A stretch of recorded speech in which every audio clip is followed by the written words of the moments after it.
السلام علیکم ورحمۃ اللہ وبرکاتہ۔ الحمد للہ رب العالمین والعاقبۃ للمتقین والصلاة والسلام علی سید الانبیاء والمرسلین نبینا محمد وعلی آلہ واصحابہ ومن تبعہم اجمعین، اما بعد۔ سورۃ الفاتحہ کے بارے میں ہم نے گزشتہ دن گفتگو کی تھی۔ آج ہم اس سے آگے بڑھتے ہیں اور پہلے سپارے کے چیدہ جواہرات کے اوپر مختصر بات کرتے ہیں۔ سب سے پہلی بات سمجھ لیجئے کہ اللہ سبحانہ و تعالی نے جو سورۃ البقرہ کا آغاز فرمایا ہے حروف مقطعات کے ساتھ، یعنی الف لام میم کے ساتھ، یہ اللہ سبحانہ و تعالی کی طرف سے کھلا ایک چیلنج ہے۔ حروف مقطعات وہ حروف ہیں کہ جن کے معانی اللہ سبحانہ و تعالی کے سوا کسی کو پتہ نہیں ہے۔ سید قطب رحمہ اللہ نے اس کے بارے میں تشریح کی کہ اس کے بارے میں جتنی بھی وضاحت محدثین اور مفسرین رحمہم اللہ نے فرمائی ہیں، وہ سب ان کی ذاتی سوچ پر مبنی ہے، کوئی بھی اس میں حتمی معنی نہیں ہے۔ لہذا معروف ہے کہ لوح قرآنی کے نام سے حروف مقطعات کو بطور برکت کے گھر میں لگایا جاتا ہے یا دکانوں میں لگایا جاتا ہے، اور یہ سمجھا جاتا ہے کہ ھذا کنوز من کنوز الجنہ، یہ جنت کے خزانوں میں سے ایک خزانہ ہے، لہذا اس کو لگانے سے برکت ہوگی۔ تو کوئی بھی لوح قرآنی لگانے سے برکت ہونا یا نہ ہونا، اس سے اس کا کوئی تعلق نہیں ہے۔ برکت کا تعلق اللہ سبحانہ و تعالی کی ذات کے ساتھ، اس کو اچھی طرح سمجھ لیجئے۔ دوسری بات، اس کو لوگ لوح محفوظ بھی سمجھتے ہیں۔ یہ لوح محفوظ نہیں ہے، لوح کہتے ہیں تختیوں کو۔ محفوظ جو اللہ سبحانہ و تعالیٰ کے ہاں محفوظ ہے، جس میں اللہ سبحانہ و تعالیٰ نے اپنے کلام کو منزل فرمایا اور اس کلام سے آہستہ آہستہ قرآن کریم کو نیچے منزل فرمایا، وہ لوح محفوظ ہے۔ یہ الف لام میم ہا میم کاف ہا یا عین صاد وغیرہ وغیرہ جو حروف ہیں، ان کی تختیوں کو لوح محفوظ کے نام سے جو ابتداً بچے کو بتایا جاتا ہے کہ یہ لوح محفوظ ہے، تو یہ بات بھی درست نہیں ہے۔ یہ لوح تو ہے، تختی تو ہے کہ جس پہ لکھ دیا گیا ہے، وگرنہ اس کی کوئی افادیت نہیں ہے۔ یہ ہوا کیوں ہے، اتارا کیوں گیا ہے، اس کے اندر اللہ سبحانہ و تعالی نے ایک بہت بڑا مقصد رکھا ہے۔ مقصد یہ رکھا ہے کہ قرآن کریم کے مقابلے میں 3 قسم کے لوگ تھے، ایک یہود، ایک نصارہ، اور ایک وہ لوگ جو نہ یہودی نہ عیسائی، صابی۔ اب صابیوں کے 2 طبقے تھے۔ یہ صابی ہے، سواد الف با چھوٹی ہے، صابی۔ صابی کا مطلب بے دین، وہ دہریے نہیں تھے، بے دین تھے۔ ان کے 2 طبقے تھے۔ ایک طبقہ وہ تھا جو نئے دین کی انتظار میں تھا کہ یہ یہودی بگڑ گئے، عیسائی بگڑ گئے، نیا دین آئے گا، ہم اس کو قبول کریں گے۔ رسول اللہ صلی اللہ علیہ وسلم کی آمد کے منتظر تھے، لہذا صحابیوں میں وہ دین دار طبقہ مسلمان ہو گیا، صحابہ اکرام بن کے شامل اسلام ہو گیا۔ دوسرا طبقہ وہ تھا، اس نے کہا کہ ہم کیسے مانیں کہ محمد اللہ کے رسول ہیں صلی اللہ علیہ وسلم، اگر ان کے خاندان میں کوئی نبی ہوتا تو ہم مانتے، کوئی ولی ہوتا تو ہم مانتے، کوئی بادشاہ ہوتا تو ہم مان لیتے، کوئی سردار ہوتا تو ہم مان لیتے۔ ان کی جاہ و جلالت بہت زیادہ ہے، مگر وہ سب ان کی کوالٹیز اور صفات کے اوپر ہیں، ان کے ہاں کوئی نبی نہیں ہے، لہٰذا ہم یہ کیسے مان سکتے ہیں کہ یہ نبی ہے؟ ہم ان کے نبی ہونے کا جو دعویٰ ہے اس کو قبول نہیں کریں گے۔ اور ان کا یہ کہنا کہ جو قرآن ہے یہ منزل من اللہ ہے، تو یہ قرآن تو ہم بھی بنا سکتے ہیں۔ کیوں بنا سکتے ہیں؟ کیونکہ وہ شعراء کے طبقے سے تھے اور فصاحت اور بلاغت کے اندر ایک بڑا طبقہ رکھتے تھے، تو انہوں نے قرآن کریم کی مثل جب بنانے کی کوشش کی تو اللہ رب العالمین نے ان حروف مقطعات کو اتارا کہ پوری سورت اور پوری کتاب کو چھوڑو، اس جیسا ایک لفظ بنا کے لاؤ جو ہم نے اتارا۔ الف لام میم ہم نے اتارا، نون ہم نے اتارا، یاسین ہم نے اتارا۔ آپ اس کے مطابقت میں یا اس کے مد مقابل میں ایسا ہی لفظ بنا کے لائیے جو ذو معنی ہو، معنی والا ہو، کیونکہ اس کا معنی ہے آپ نہیں جانتے، معنی ضرور ہے۔ اب آپ اس کے مقابلے میں بنا کے لا سکتے ہو تو لاؤ. سارے کے سارے حیران ہو گئے. یاد رکھیے اللہ کے پیارے نبی جناب محمد الرسول اللہ صلی اللہ علیہ وسلم کے پاس ایک شخص آیا, صحیحین کی روایت ہے, اس نے کہا جی آپ محمد ہیں صلی اللہ علیہ وسلم؟ کہا ہاں. کہا آپ نے دعویٰ کیا ہے کہ آپ رسول ہیں؟ فرمایا ہاں. کہا کہ میں ایک گزارش کروں؟ کہا کرو. کہا مجھے ایک دم آتا ہے, میں جس آسیب زدہ پہ وہ دم کر دیتا ہوں اللہ کی حکم سے وہ صحیح ہو جاتا ہے. تو مجھے بتایا گیا ہے آپ کے اوپر بہت شدید آسیب ہوا ہے کہ آپ کہتے ہیں میرے اوپر وحی آئی ہے. یہ کیسے ہو سکتا ہے کہ آپ کے اوپر وحی آئی ہے؟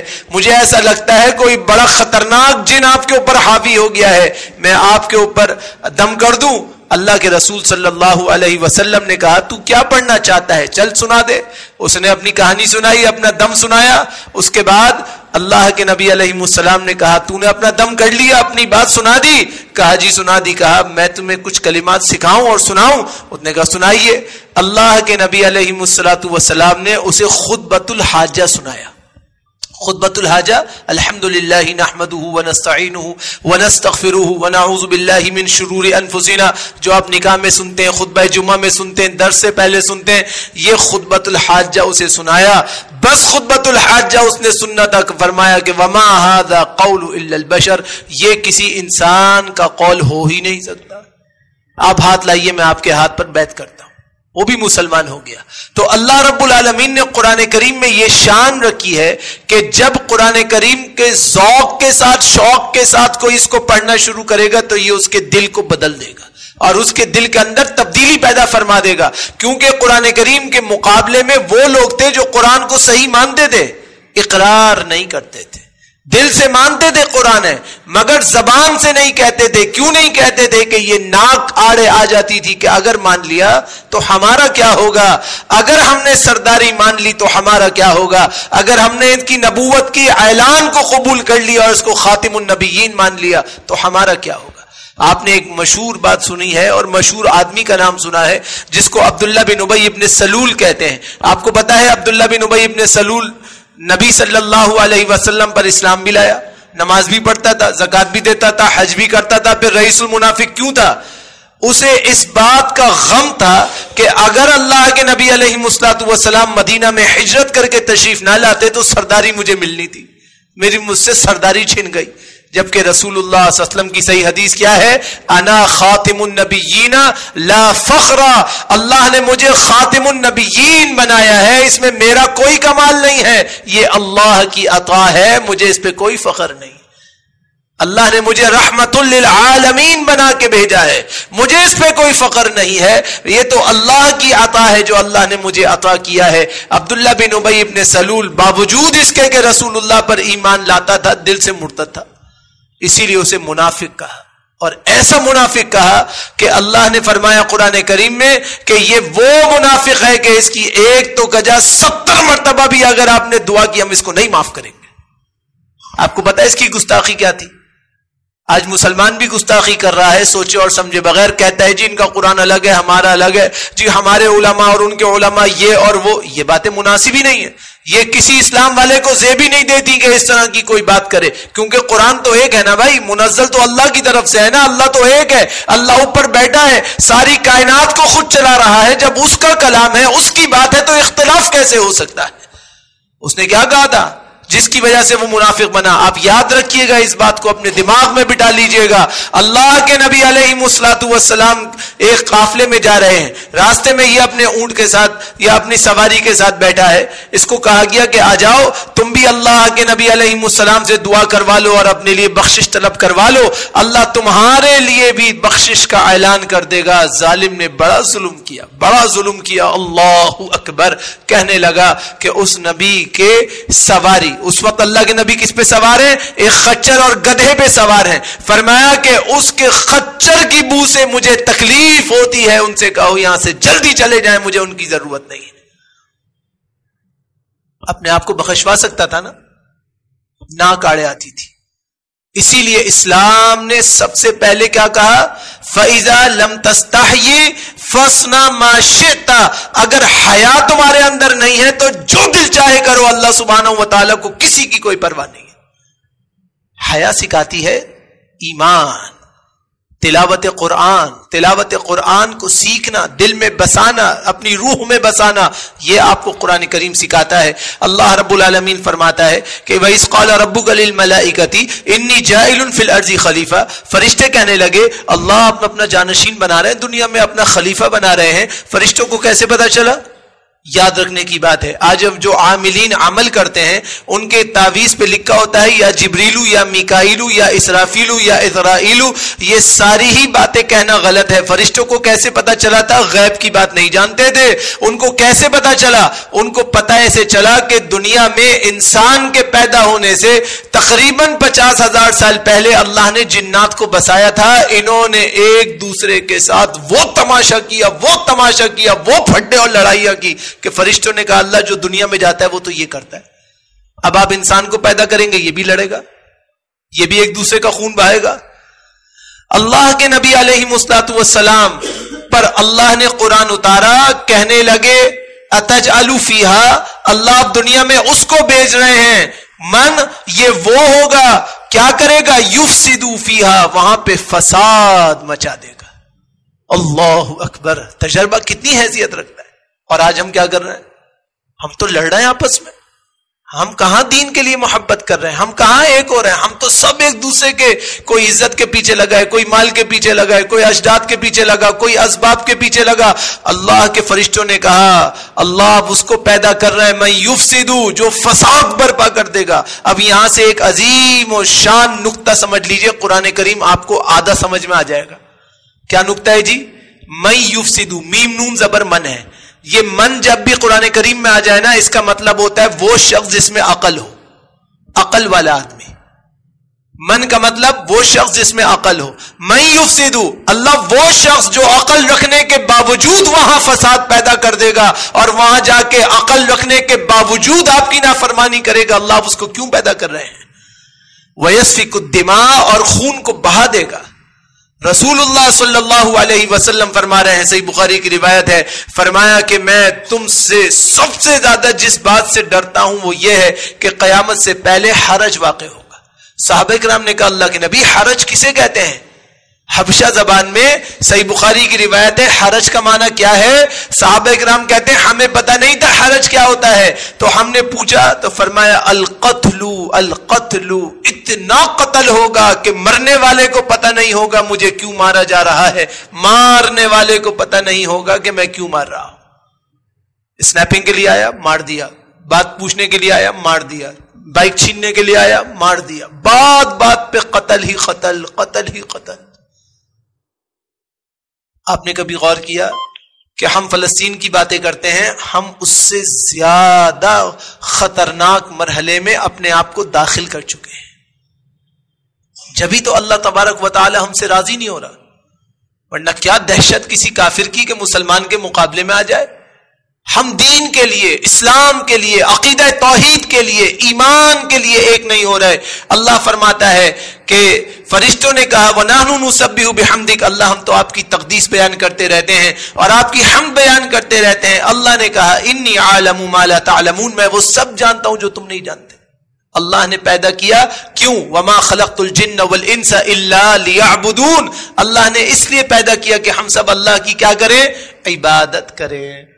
آج عبادت کے نام پہ اختلاف نہیں میرے بھائی، اختلاف نہیں کرنا ہے، ہم نے اللہ کی عبادت کے لیے اپنے آپ کو اللہ کے گھروں میں حاضر کرنا ہے، اللہ کے لیے قرآن اور سنت پہ عمل کرنا ہے، اللہ کے لیے قرآن و سنت کو دلوں میں بسانا ہے، اللہ کے لیے اختلافات کو، فروعات کو، تنظیموں کو، دنیا جہاں کی چیزوں کو، آپ کسی سے بھی وابستہ ہوں، اللہ کے گھر میں اختلاف نہیں ہوتا، اللہ کے گھر میں اتحاد ہوتا ہے۔